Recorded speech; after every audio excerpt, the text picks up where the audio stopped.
initial reaction on this is that, it's kind of sprinkle a little bit here, sprinkle a little bit there without a lot of detail and how we're going to actually achieve that.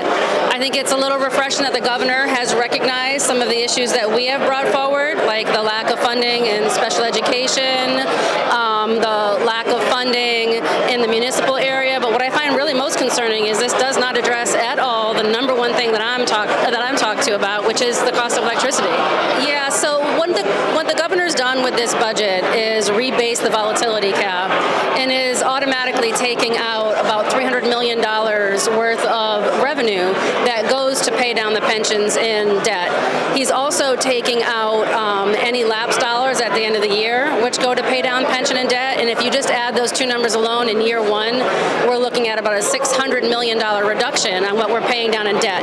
And the problem with that is, we're the most indebted state in the country. We're only at 55% of funding our pension liability, and all we're doing here is shifting that cost burden onto our grandkids. So we're going to be making our grandkids pay for the decisions of our grandparents, and I just don't think that's a really good fiscal position to take.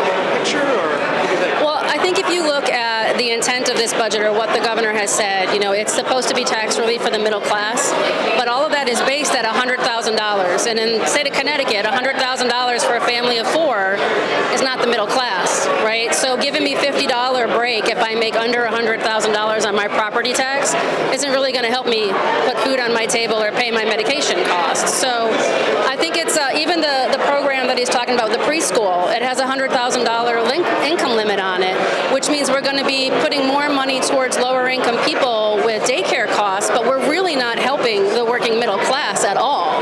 So I think while good intended, we have to really look at how we can touch the middle class with this and how we can affect property tax reduction, and not so much just kind of putting a little bit here and putting a little bit there. All of the topics that the governor talked about are topics of interest, but we're not doing enough in nearly any of them to truly make a change. Let's talk about special ed. We know special ed this year, the excess cost grant is $101 million short.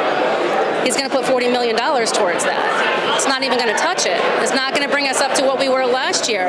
But I do find it relieving that, we talked about it on the floor, and instead of giving $80 million when we needed it, we gave it to UConn and the higher ed units. So now we're at $101 million, and we're going to throw them $40 million, and it's not going to touch it. It's not going to help the towns. It's actually going to hurt the towns by $60 million short.